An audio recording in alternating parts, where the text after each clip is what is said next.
কি অবস্থা সবার? সবাই কেমন আছেন? আশা করি সবাই অনেক বেশি ভালো আছেন। তো ছোটোখাটো একটু চাকরি করা হয়, প্রত্যেক দিন অফিসে যেতে হয় প্রায়। আর অফিসে যেতে নির্দিষ্ট তো গাড়ি নাই রে ভাই, যে ঠাস করে চলে গেলাম, রিক্সাতে করে যাইতে হয়।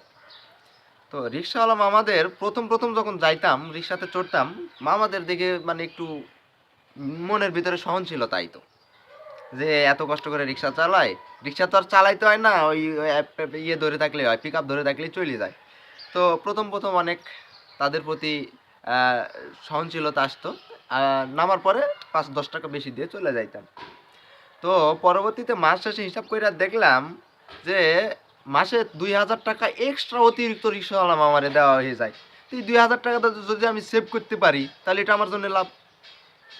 তো এই কারণে কামটা করলাম কি, প্রত্যেকটা দিন রিক্সাওয়ালা মামারে একদম মিটিয়ে নিয়ে যাবো যে মামা এই টাকা হইলে আপনি যাইবেন, নাইলে যাইবেন না।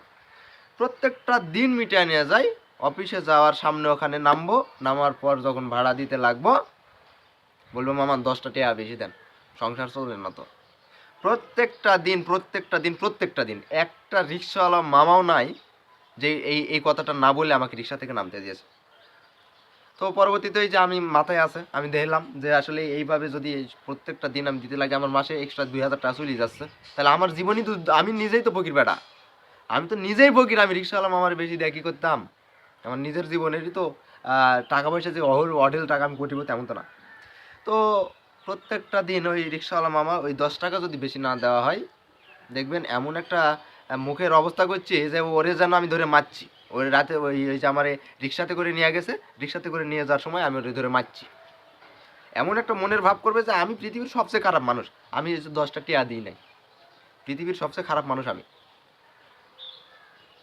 আসলে দিতে পারলে সবাই ভালো, আর দিতে না পারলে কেউই ভালো না। আর 10টা টাকা দিলে ঠাস করে টান দিয়ে এত একটা মনের মধ্যে তৃপ্তি নিব, আরে ভাই আমি মিটাই গেলাম, আপনার তো এটা চাওয়ার কোনো ওয়ে নাই, তাই না?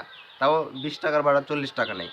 একটু যদি মেইন পয়েন্ট বাদে যদি একটু ভিতরে যাইতে হয়, দেখবেন যে ডবল ভাড়া নিয়ে নিছে মামা। এখন তো আর ওই যে পায়ে চালায়া যাইতে হয় না, যে আপনি কষ্ট করে পরিশ্রম করে যাচ্ছেন, বইসা আছেন, টানতেছেন, চলে যাচ্ছে। হ্যাঁ, এদিকে খরচ আছে, কারেন্ট বিলের খরচ বেড়ে গেছে। তাহলে এই কারেন্ট বিলের খরচ বেড়ে গেছে, ঠিক আছে, তাই বলে যে প্রত্যেকটা দিন একইভাবে আপনারা ভাড়া বৃদ্ধি করতেই থাকবেন, তাইলে হইলো?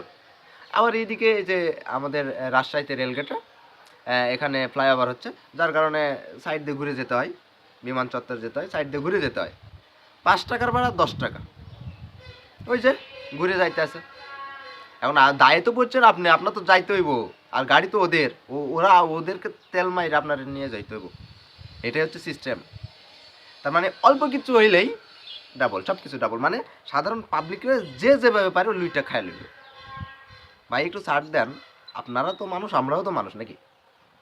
আর আমরা তো স্টুডেন্ট, আমরা তো এমন না যে কোটিপতি ইয়া বিল্ডিং ফিল্লা দিছি রাজশাহীতে। এই হচ্ছে সিস্টেম। আসলে পরিবেশটাই অন্যরকম হয়েছে, গোলাটে পরিবেশ, বাঁচার কোনো এ নাই। ভালো থাকবেন সবাই।